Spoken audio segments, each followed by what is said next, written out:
just want to introduce myself. For those of you who don't know me, my name is Susan Stutzman, and I own Kid Matters Counseling. And I am just popping in here with another one of our counselors, Fernando Gonzalez, who does theraplay and somatic work with kids, and also is a parent coach here, to just talk a little bit about what's going on in this unprecedented time, as well as to provide support for kids and families and in the community as well as around the world. So I'm going to be here on Instagram for the next number of days at 11 o'clock. So my goal was to do Monday through Friday this week, talking about mental health concerns and ways to address them with kids in your home. And like I said before, we also welcome your questions and look forward to being with you. For those of you that don't know about Kid Matters Counseling, we know that there's an increasing number of kids that are struggling with mental health, and parents feel frustrated because they don't always know how to help them. And so our goal is to provide transformative counseling for kids so they can find relief from mental struggles, and we desire to equip parents with tools to make meaningful connections for their kids for a lifetime, because we believe that every child deserves a chance to find healing through quality and compassionate care. Okay, so again, today we're talking about coping with creating a new schedule, and we wanted to start out by answering some questions that have already been submitted. Welcome to everybody. Welcome to those that have just joined. We're channeling our inner super people. I wore my superhero shirt. Sorry, I forgot to tell you to wear yours. Sorry. And we are live. So one of the things that I have been asked is, how do you help a young child with a new schedule, especially if they aren't fully sure how to read, or they don't read? And one of the things that I've found that can be really helpful is to create a visual calendar that has pictures on it. So if you have the access to printing off pictures online, or you have stickers in your home, or you can draw even stick figures, stick buildings, etc., it can be really helpful for a child for you to outline what you're going to do each day for them, and so they know what comes next. A lot of parents right now are trying to work at home while they're with their children, and this can create a lot of frustration. It can create a lot of unknown for a child, because it's like mommy and daddy are home. It's not like it's Christmas break, etc. So I would encourage you each morning for little ones, because before 5, kids don't really have linear thought. And linear thought is like when you know that Monday comes before Tuesday, and then Tuesday comes before Wednesday, those types of things. In fact, they might not even have enough linear thought, a lot of them, to know that after nap time, if depending on their age, after nap time they could have a cookie, right? That's a really big deal to realize about kids. So crossing off the pictures of what's coming next or what we're doing could be a really helpful way. It could also help you as a parent, because every day is going to be different. So navigating it differently is navigating it each day is important. Yeah. I think I'd like to add to that it could also be a really great activity to do it together, right? To kind of bring your child along and say, okay, we're going to make a schedule, right? I am going to, write some things down. Let's plan our day today, today after we go outside, we come back and we have a cookie. Why don't we draw a cookie together? And so I think it's also a really good way to... Or make a cookie. Well, yeah, or make a cookie, right? I think you can kind of take... You have a lot of time. You can take your schedule and, incorporate your child as much as possible. Can they help you draw it? Can they help you stick things and decorate the schedule and the visual? And then, of course, right, I mean, if you're going to have a cookie, you can then make a cookie. And so really dive into the activities that I think you're also planning. Yeah. Sing a song about a cookie, draw a cookie. Yeah. All those things. All those things. A lot of fun. Cool. Hey, you got some questions too. What are some of the questions that people have asked you? Yes. It says, I can't get my kids to sit through 4 hours of e-learning. Any advice on how to schedule this in? Yeah. Do you have any thoughts? You want to start, or do you want me to? Yeah. Oh, and I think we have a question in there, so. Yes, we'll answer. Drew, thank you so much. We'll answer your question next. Yes. So this is a very common question that I think I'm having, just as you said, right? A lot of parents are kind of staying at home. Some kids are staying at home, maybe aren't doing e-learning, and other kids have to. And so my guess is that if you're trying to get your kid to sit for an extended amount of time to do e-learning, is to actually break that up, right? And so make it so that your schedule and routine incorporates things like small breaks, right? So maybe, maybe you add the cooking or making a cookie halfway into that routine. And so maybe you're doing e-learning for 1 hour and then you're baking a cookie. Or, you're doing e-learning for 2 hours and then you're going for a 1 hour walk. And so I think really adding in these intentional breaks where kids are allowed to move and be silly, and really take that mental break that they need from learning, which I think is very important because it's typically what they're used to at home. Typically when they're at home for this amount of time, it's during long breaks. And it can be very confusing, as you mentioned, right, to think about, I'm at home all day, and why do I have to do all this schoolwork? It doesn't make any sense. And so I think trying to normalize it by adding these longer breaks in between can be a little bit helpful. The other thing is, too, if I can add, Fernando wrote this really great book, and it's a free download. Yes. And it's, if you go to his Instagram, Fernando Gonzalez III, you can find the link in his bio for this book. And it helps to explain to kids in a really tangible way that we have to do school at home because of the coronavirus, and it explains the coronavirus and the way it is. It's a free download. I'd encourage you to do that. But Drew, to piggyback off of the other question and onto your question about being able to provide parents or help them with creating some normalcy with their children at home, I just want to say too, maybe an hour is even too long. So think about what your schedule, your kid's schedule was like at school. Like for my kindergartners, they had 20-minute blocks, or they had 35-minute blocks. So they would go to art for 35 minutes. Then they would walk in the hall, right? And then they would go to recess for 20 minutes, and then they would walk in the hall. And we have the schedule. And so maybe thinking about, I don't know if most parents probably could either email their teacher or find their teacher schedule, but think about adding, doing it like that. So even if you can't go outside. Today, it's beautiful outside here in Illinois, in the Hinsdale area. So you could go outside, but think about okay, we're just going to do this for 20 minutes or 35 minutes. And then we're going to jump around, or we're going to run around or walk around our table, or we're going to go outside for 20 minutes. Okay, now we're going to change and come back in. And kids at school have been allowed to get up and go to the bathroom, or they also have indoor recess or playtime. So think about what your kid's normal is like, and don't expect just 4 hours of e-learning because that's what you expect. So I would encourage you to think about coping a little differently. Yeah. I would also say that it can also be very helpful, right? Because in combination, there's a lot of parents who are staying at home who might also have to do work from home.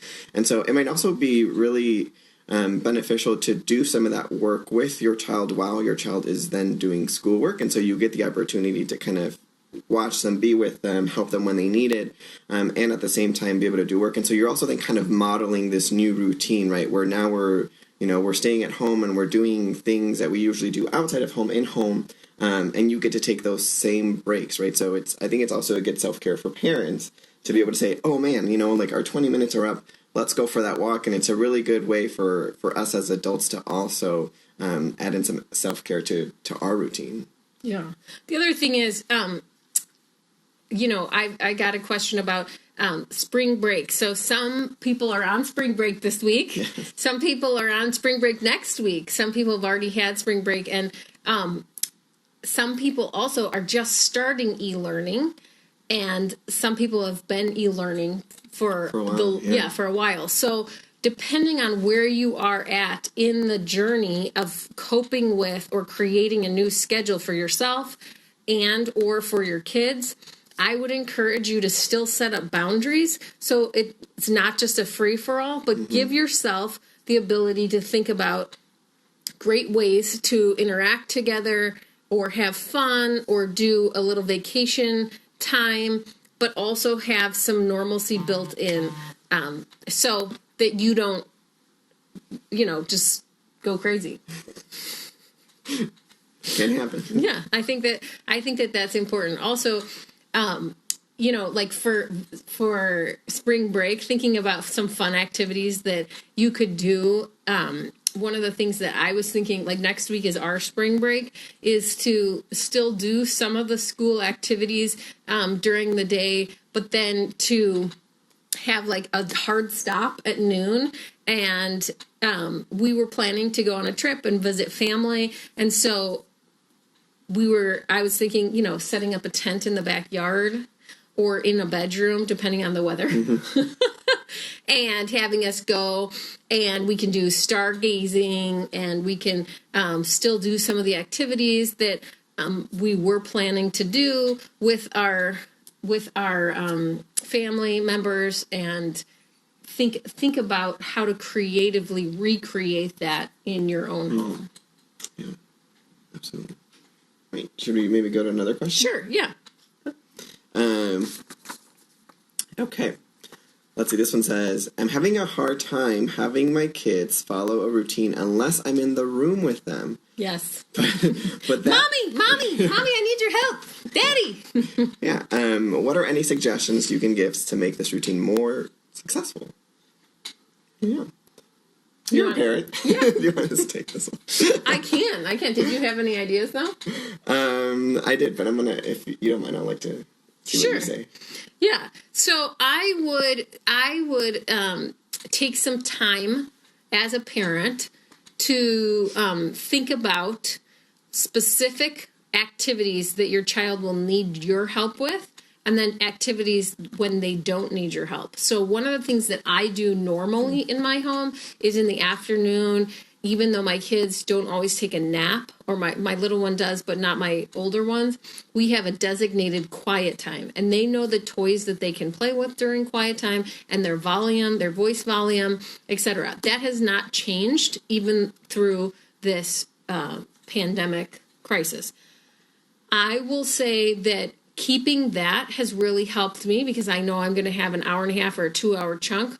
If you've never done this, helping your child know, okay, so this is a time we're going to have quiet time, turn on a timer or have a countdown so they know what's going to happen, can be a really helpful thing. The other thing is when you make the calendar. So I really enjoy having a calendar for my kids with pictures, and then they know what is coming, right? So helping a kid cope, you can draw or write what they're supposed to do, and then pick a color and buy it. Put the color, if mom's with you or parents with you or guardian is going to be with you, or you're going to do it by yourself. So in school, my kids I have twins in kindergarten, and the twins, the teacher always asks them, hey, let's brave spell this. So they don't know how to spell every word, but brave spelling means you try it on your own.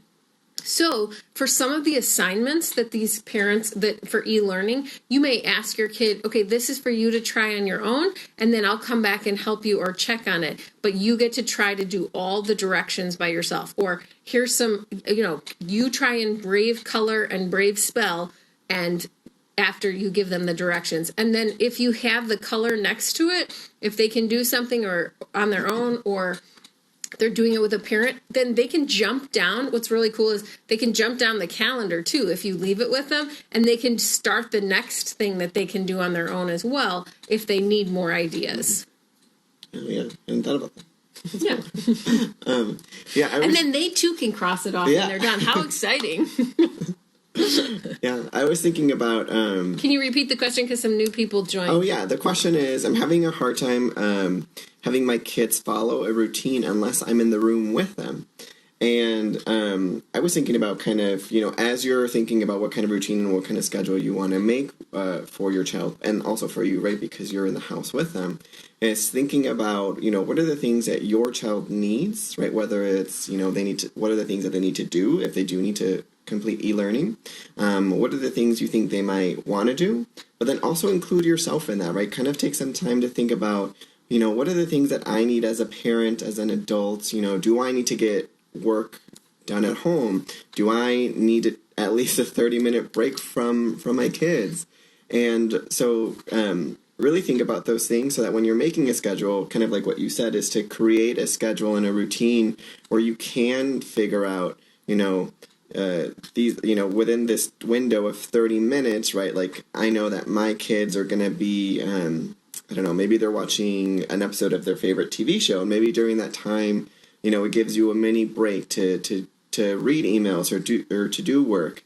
Or if it's, if you're going to set up a time where they're doing, brave homework and doing some of those things on their own, then again, kind of rearranging the schedule so that you allot time where that you might have, even if it's 15 minutes alone, because I think it can be difficult for kids to not want to be with you when you're so close. The other thing is, I would say, one other thing as you were speaking, I was thinking about is a sweet mom friend of mine, as well as my own mother, shout out to mom, have this week called on different days and read my kids' books. Wow. Yeah, so I've had a half an hour or 35, 40 minutes to be able to accomplish something else. This is different than a virtual play date, which I had some questions about, so I want to talk about next. But I do want to say that we should be supporting each other. So if you have a good friend that is available, I would just reach out and be like, hey, I need some support. We need to ask for help, right? Or say, can we trade e-babysitting, right? And so depending on the age of your child, right, it's going to be different. But I would say, if you have kids that are young, ask somebody to read some stories to them or tell them stories or do a puppet show, a virtual puppet show. That's fun. So that they can not only have some babysitting, but they can be interacting with a familiar face, which actually calms us. So when in our visual perception, if we have the ability to see people that are regulated, it can begin to calm our nervous system. So know that the world, even though we're in the midst of so much that's changing and sickness, that there are people that are still healthy and that are alive, and those are a number of our friends and grandma. Thanks, Mom. The other question that I had, and I want to talk to you about this, Fernando, was what do you think about virtual play dates? So I had a mom reach out to me and she said, I'm not a huge fan of virtual play dates. But because my kid normally plays with these kids, they, have reached out and we scheduled one and something happened, where it wasn't, as great as they thought, right? The kid got dysregulated and one kid called another kid names and there were hurt feelings and it was a big deal. Yeah. And she was like, how do you structure these things? Because they're so new, right? We don't often do virtual play dates, unless you have like cousins across the world or, something like that. And even then for some people, they're not as structured. And I would say, think of it as a real play date. So if you have a play date or a live play date, I would say, if you have a play date with a kid, they usually go better if, number one, there's a parent in the room, and number two, if you have something planned. So just like having a calendar for your kids, it can be really helpful. Hi, Shayna. It can be really, really helpful to plan the play date. So don't just turn the computer on or the iPad on and give it to your kid and kind of be in the room, but actually have some, structure. So email the other parent beforehand and say, hey, welcome. And say, hey, this is what I'd like to do with our kids. So either they're making a craft together and then they show it at the end, or they're each bouncing a ball, seeing how many times they can dribble, and they're taking turns, right? We can still do things that are creative online, but not cause chaos. And so I would just be really, really careful about that, even though it'll take more time. Again, for digital citizenship, it can be really powerful to teach your child, this is how we interact, go back and forth. These are the games that we're going to play. I saw that there were a lot of things that you can do online with friends as well, and a lot of older kids know that already, and they have things that they like to do. But for littler kids, I would encourage you to be there the whole time, plan activities, and then have a time to say goodbye and try again at another one. And and I would say because virtual play dates could be new for a lot of people, kids are going to have a difficult time with it. They're going to need to adjust to it, and things kind of like how you mentioned, right? Two kids getting dysregulated, maybe calling each other names, like that can also happen in person. Yeah. So similarly, taking that situation and kind of taking the time to really talk to your kids about what it was that happened and what it's and kind of how to correct those type of experiences in relationships when maybe your friend gets really mad at you and starts calling you names and you call them names, and just because that happened the first time doesn't always mean it's going to happen the second time. So I think it's also a good opportunity to kind of practice what it's like to really engage in good social skills and kind of repair relationships with peers and friends. And to talk about feelings. So if somebody names something, you can help your child by saying, ouch, that hurt, or that sounds like that was a hurtful word. I wonder if you could find something else to do or something else to say, right? To help them to be able to express. Another thing would be to have an emotions or feelings chart near you. So if you Google feelings chart or emotions and look under images on Google, there's tons of pictures and really cool images that you can show your child whether they can read or not of different feelings. And you can help them to begin to navigate some of the feelings that are going on through like being far away, right? This in a virtual play date, and how it might feel weird, it might feel confusing, it might feel exciting, and again, if you don't structure it with a game, like let's see how many times you can dribble, then you do it, or passing it off, or making silly faces, it can spiral really fast. Yeah. So. Yeah, absolutely. Yeah, I would encourage that. I want to share one thing that I think could be really help with creating new schedules, or could really help with creating new schedules. And that would be for older kids, I would create a countdown calendar. So when my family is getting ready to go on a trip, a few weeks before, or we're getting ready for a new transition, we have a countdown calendar. So it's not a picture calendar, it's a calendar with the dates on them that we can cross off. So March has 31 days, and today is the 24th. And so today we can cross off 24, and we have it all written out so we can see.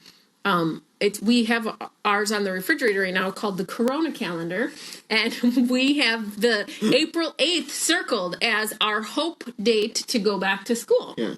And it gives a nice visual for kids to be able to anticipate that there's actual time movement. So sometimes it feels like, oh, this is forever. And especially for kids under 10, that it can really feel like forever. Yeah. It feels like that for parents too. But so I would encourage you to make just a numerical calendar. So March with the 31 days, and you can have fun crossing off all 24 days already, and then going to 31, and then April, and circle the 8th. And every day you and your kids can, and even if you're an adult and you want to do this, please, by all means, it's a helpful visual reminder that this will pass. and we are ticking away at time. And then thinking about adding special new activities in. And one that I'd like to suggest to you that could be really, really helpful would be to, as a parent, when your kids go to bed tonight, find, or if they're nap time this afternoon or quiet time, find a blanket, a square blanket, that you can keep in a special area, and gather a few toys, and you can lay that blanket out, and at certain times they can have a special playtime with you. So either it's when they choose, you can make coupons and they can hand it to you. It can be a 20-minute special playtime, or you can have a time during the day where you have special playtime with your kiddos, and allow them to play out whatever they're feeling. And sometimes you may just allow them to play with Legos or to play with their dolls. But you could also prompt them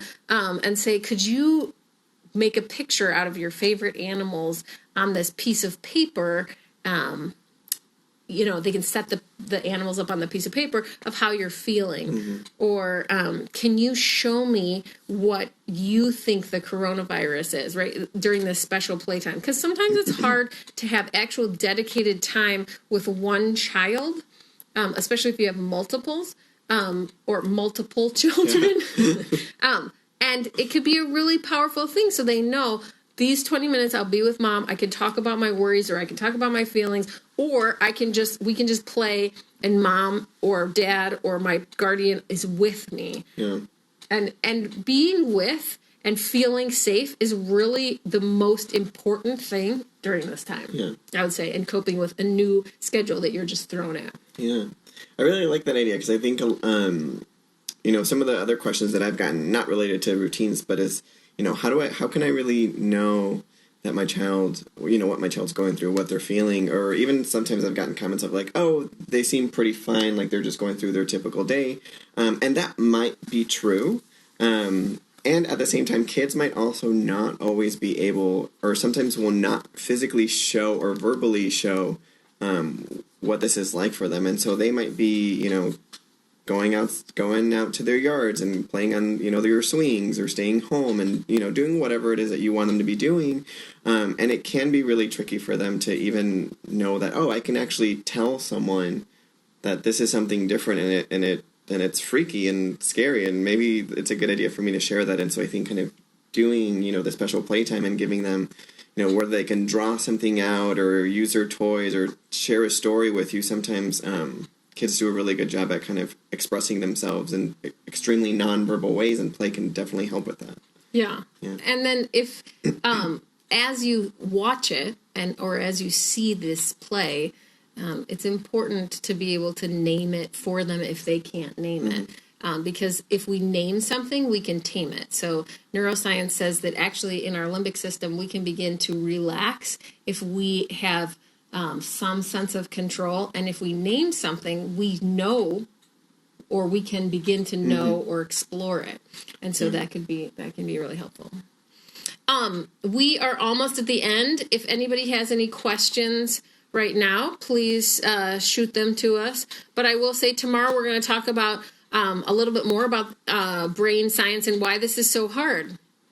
And we're going to also share a few ideas on how to keep your emotional stamina up.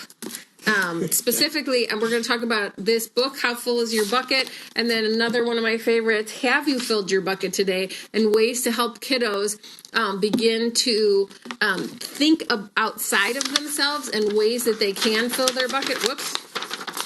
And we have this lovely bucket. My shout out to Sheena Sanchez, who uses this a lot in her therapeutic settings. And I'm going to show you a few fun ways to help kids in an activity to not only practice filling other people's buckets, but also practicing gratitude, and how we can do that this time. And then at this time, how we can do that at this time, and some fun ways for you too to think about how we can fill each other's buckets as we're at home and in this stressful time because we're contained. Yeah. Well, Fernando, I'm really glad that you came. Thanks. We're so excited to count down our calendar to cross off 24. I think it's 17 more days. I haven't counted, but I want to thank all of you for joining us today. If you feel like you need more support during this time, please don't hesitate to reach out. Me and my team, I have a fantastic team of child therapists that also do a lot of parent coaching. So if you need even just a one-off session or the ability to talk to somebody because you feel like the need to get more ideas or to just have a sane conversation with another professional, then please don't hesitate to reach out. We are ready to help. And if you want to, you can go to our website, kidmatterscounseling.com, and check out the therapists, their videos, video bios, so you can get to know us and hear a little bit more about our specialty. We also have great resources, blogs, vlogs, videos on different ways to deal with emotions or things that kids have or feelings, diagnoses, etc. So please check that out. Just so you know, mental health is considered an essential service. So our office, Kid Matters Counseling here in Hinsdale, is remaining open. However, we also are doing telehealth. So please know that if you or anyone else needs any type of mental support at this time, we really want to be a resource. Lastly, if you guys are going stir crazy and want some activities to do with your kiddos, guess what? I've created a 5-day parent challenge. It's free. The link is in our bio, the Kid Matters Counseling bio, and there's videos to help you navigate what to do, how to create, how to be, and how to participate in these activities, leading your child to fun. I promise it'll be a lot of fun. So go to that. The link is in the bio again, free 5-day challenge for fun things to do with your kid. The other thing is go to Fernando's page and Fernando Gonzalez III. Get his free download on how to explain the coronavirus to kids. It's also in our feed, so you can see if you need to know how to spell his name. But we look forward to seeing you tomorrow at 11. I think Fernando's going to join me still. I'm hoping to, yeah. Awesome. Yeah. Great. Either here in person or on the other side. We can split the screen. If you have any questions, please don't hesitate to reach out. We'd love to answer them. Again, we're going to talk about why this is so hard and ways to ease the burden of it feeling hard. So we look forward to seeing you tomorrow at 11. Thanks for joining us.